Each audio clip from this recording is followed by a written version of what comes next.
Lunáticos Podcast.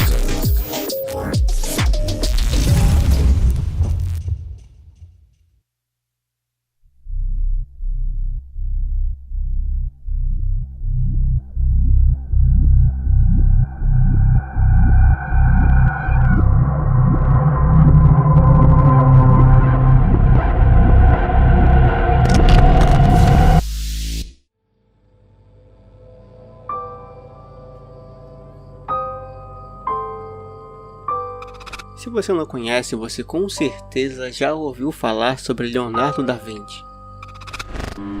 Mas quem realmente era Leonardo da Vinci? E o que o tornava tão especial? Saudações, lunáticos e lunáticas. Eu sou o Rafael. E está começando o nosso novo quadro, onde neste episódio nós falaremos sobre os mistérios que rodam a vida de Leonardo da Vinci. Lunáticos e lunáticas, sejam muito bem-vindos ao...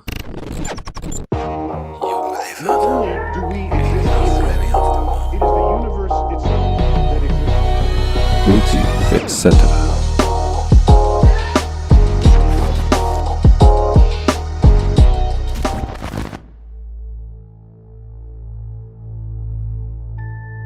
Nascido em 1452, Da Vinci é uma das, se não a figura mais importante do Alto Renascimento. Pouco se sabe sobre sua infância, afinal ele era um filho bastardo, Porém, dotado de talento. Desde jovem, Da Vinci gostava de desenhar e não demorou muito para que ele se tornasse aluno de Andrea del Verrocchio, um grande pintor que se manteve ativo na época da Renascença. Sua primeira pintura foi um quadro onde a Virgem Maria recebe a visita do anjo Gabriel, onde Da Vinci pintou apenas o anjo. E todo o resto do quadro, a Virgem e a paisagem, foi pintado pelo seu professor. Mas eu não estou aqui para narrar para você a vida de Leonardo da Vinci, e sim conspirar. Sem nenhum achismo, é claro, e sim com fatos. Afinal, essa sempre foi a proposta do nosso podcast. Se você conhece as obras de Dan Brown, com certeza está familiarizado com as teorias sobre Leonardo da Vinci, não é verdade? Da Vinci era um cientista, um matemático, engenheiro, inventor, anatomista, pintor, escultor, arquiteto, botânico, poeta e músico. Sem falar que ele era um amante de enigmas e de mensagens subliminares. Quanto a pintor, ele era excepcional. Chegou a pintar diversas obras para a igreja, trabalhar para o Papa, morar no Palácio Papal, se tornando o que podemos chamar de astro do pop do século XIV. Porém, no auge de sua fama, Leonardo da Vinci simplesmente desaparece.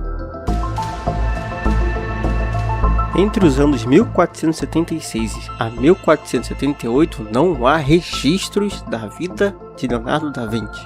Ele simplesmente sumiu, não sendo visto por seus amigos, admiradores, professores, parentes, ninguém, absolutamente ninguém sabia ou soube onde Leonardo da Vinci estava. Leonardo da Vinci era muito famoso. Aonde quer que ele fosse, as pessoas o reconheceriam. O que será que aconteceu? Será que ele resolveu se isolar em algum lugar distante por um tempo? Será que ele viajou no tempo? Foi abduzido? Bem, a verdade é que por 2 anos, Da Vinci simplesmente desapareceu. E em 1479, um ano depois que ele reaparece, nota-se algo diferente. Da Vinci, outrora pintor talentosíssimo e super detalhista, agora possui uma habilidade quase que sobre-humana.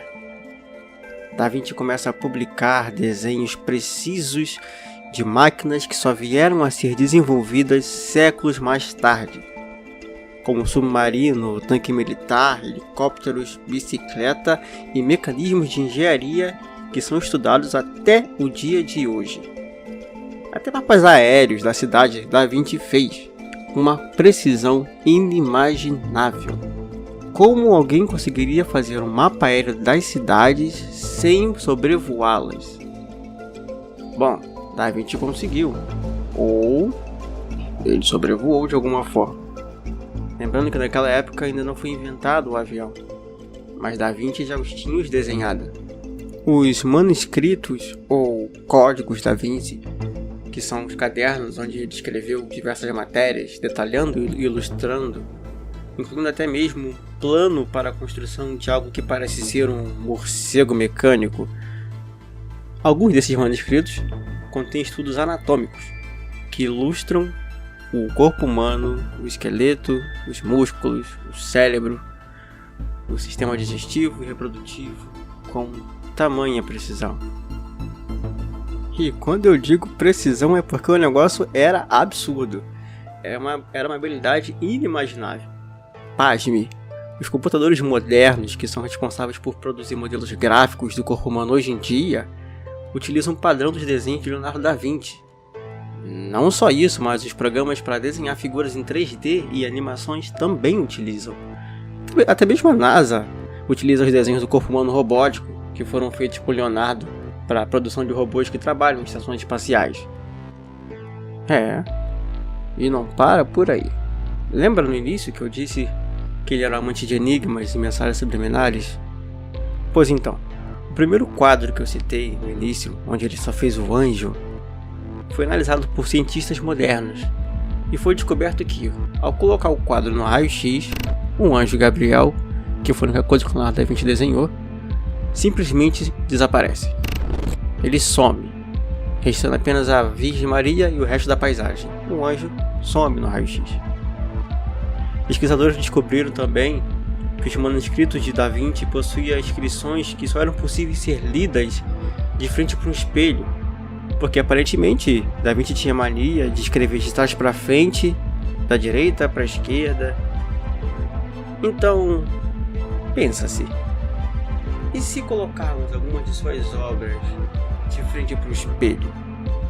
Será que a gente também conseguiria ver algum tipo de mensagem escondida, alguma mensagem subliminar que Da Vinci tenha deixado? Vamos analisar o seu quadro mais famoso, La Gioconda, ou para os mais íntimos, a Mona Lisa.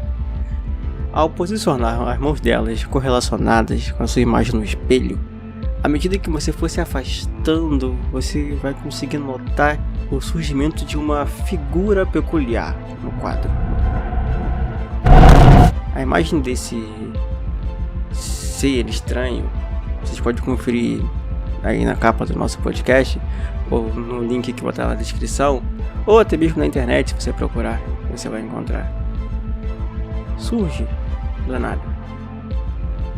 Não só na obra de Mona Lisa, mas em outras grandes obras de Da Vinci, como A Virgem e a Criança, A Virgem das Pedras, e até mesmo no quadro da Última Santa Ceia. Você pode procurar na internet as fotos, ou você mesmo pode baixar, usar um aplicativo, espelhar a foto e afastar ou aproximar, que você vai ver essa figura surgindo. São imagens de seres peculiares, não convencionais, para não dizer não terrenos, nos quadros de Leonardo da Vinci, em suas obras. Será que Leonardo da Vinci, com sua mania de mensagens subliminares e enigmas, estava tentando dizer alguma coisa com seus quadros? Será que nos 2 anos que ele ficou desaparecido, ele realmente foi abduzido? E isso foi apagado de sua memória, ele passou a ter lapsos de memória e estava tentando passar isso pra gente. Não pra gente, mas tentando colocar nas suas obras o que ele viu ou qualquer coisa parecida com isso. É loucura, eu sei, mas estamos aqui para conspirar, na verdade. Eu não estou descartando a hipótese de tudo isso ser apenas mera pareidolia, claro, pode ser, como os animais que a gente enxerga nas nuvens, ou palavras estranhas que são ouvidas no disco da Xuxa rodado ao contrário, por exemplo. Tudo pode não passar de mera ilusão, mas que Leonardo da Vinci era um homem cheio de segredos e mistérios, isso não há como negar.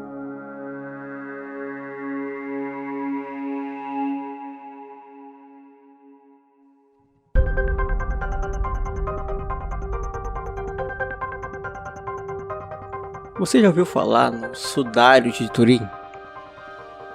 Caso não, eu vou te contar uma história bem interessante, uma história real, lógico, que vai nos ajudar a nos aprofundar mais nesse assunto. O sudário de Turim é uma peça retangular de linho. Porém, o que torna esse sudário tão importante é a imagem formada por toda a sua extensão, onde as manchas do lenço formam a imagem de um homem de mais ou menos 1,86 m, homem este que possivelmente foi morto pelo processo de crucificação. A imagem, formada no tecido, tanto de frente quanto de costas, faz pensar que o tal homem que supostamente foi morto foi envelopado naquele lençol. Bom, você já deve imaginar sobre o que eu estou falando. Fiéis do mundo inteiro acreditam que o corpo que ali deixou suas marcas era o corpo de Jesus Cristo. Era comum os familiares das pessoas que foram mortas, seja por assassinato ou por alguma doença, segundo as tradições judaicas, enveloparem um corpo num lençol novo, e assim colocarem um corpo numa caverna e lacrá-la com uma pedra. Esse sudário é famoso no mundo inteiro, porém a peça é exposta apenas de tempos em tempos, de décadas em décadas, para ser mais exato. Tudo para preservar sua integridade ou seu caráter físico. Quando é exposta, geralmente é exposta em igrejas que ficam dentro do próprio Vaticano, e atrai milhões de visitações, gera comoções entre os fiéis. Bom, existe uma série de textos não cristãos que mencionam a descoberta de um tecido que estampava a imagem de um rosto masculino. Anos depois, esse lenço passou a pertencer a Constantinopla, até que depois viesse a se perder depois de um saque que ocorreu na cidade. Anos mais tarde, o sudário apareceu na França, porém esse sudário era diferente do primeiro, porque o de antes estampava apenas o rosto.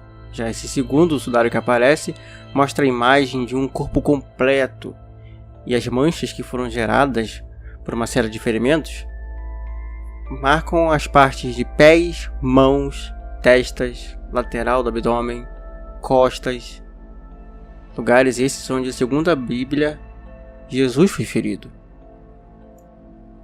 O sudário passou a pertencer a uma família nobre que possuía uma ligação com a Ordem dos Templários, e com o decorrer disso, passou a ser exposto e atraindo assim centenas de fiéis pelo mundo todo. Em decorrência disso, um arcebispo chamado Henrique de Poitiers fez uma denúncia pública alegando que um talentoso artista confessou que havia produzido a peça. Peça essa que todo mundo acreditava que ser o Santo Sudário.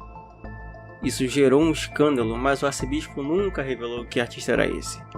Mesmo assim, um papa vigente da época declarou que o sudário era sagrado. Atualmente o sudário pertence ao Vaticano, e os pesquisadores que não acreditam na tal santidade do sudário elaboraram algumas teses, alguns estudos feitos sobre o sudário com permissão do Vaticano, é claro, com algumas restrições. E essas teses dizem que não se trata de uma imagem divina, e sim de uma imagem colocada ali de forma proposital, para confundir ou até mesmo fazer uma crítica à própria igreja.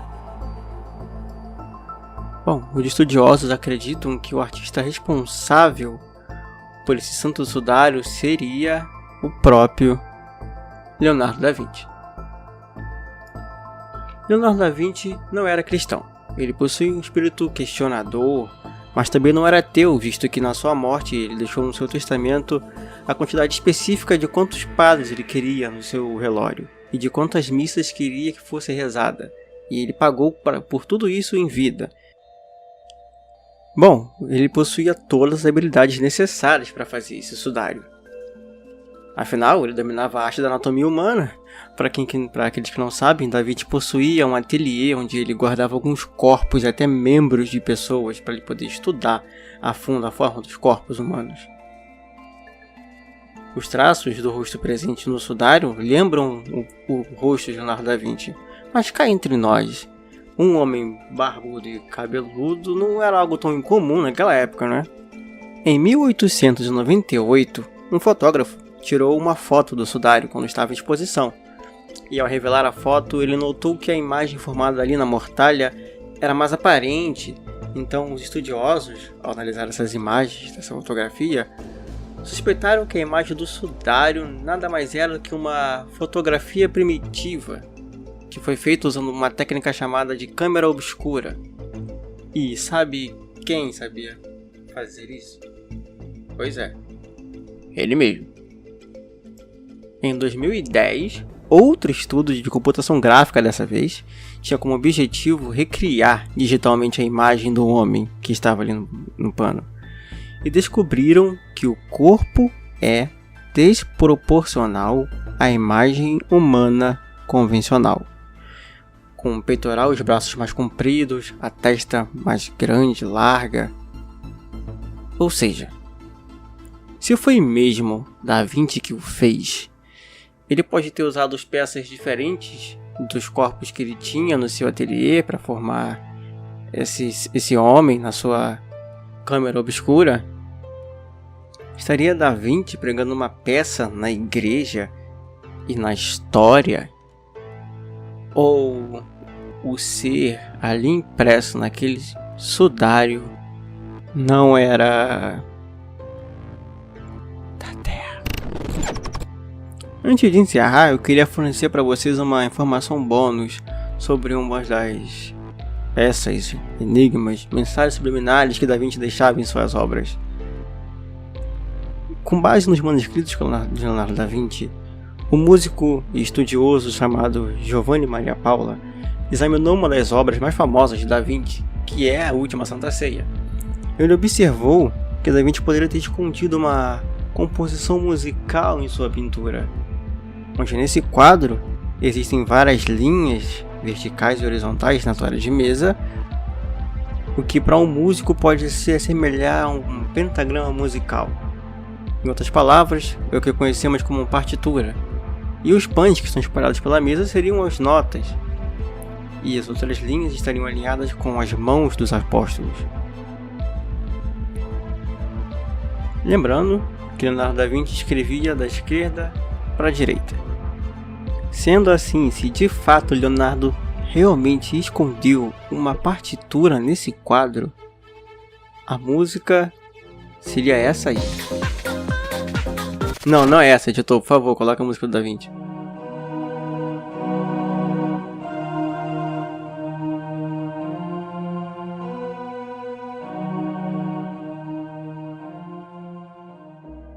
Então, pessoal, estamos chegando ao fim desse episódio. Espero que vocês tenham gostado desse spin-off, digamos assim.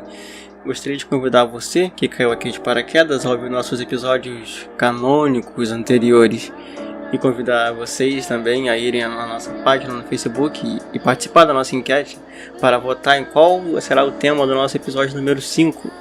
É só você entrar lá, ir lá na postagem e votar.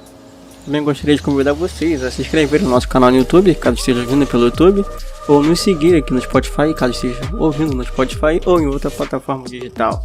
Você também pode nos mandar uma mensagem de voz pela plataforma da Anchor, é só acessar anchor.fm/Lunáticos e nos seguir no Instagram, no Facebook, tudo Lunáticos Podcast. Isso ajudaria a gente demais. Bom, obrigado por me ouvirem até aqui. Eu sou o Rafael. E até a próxima.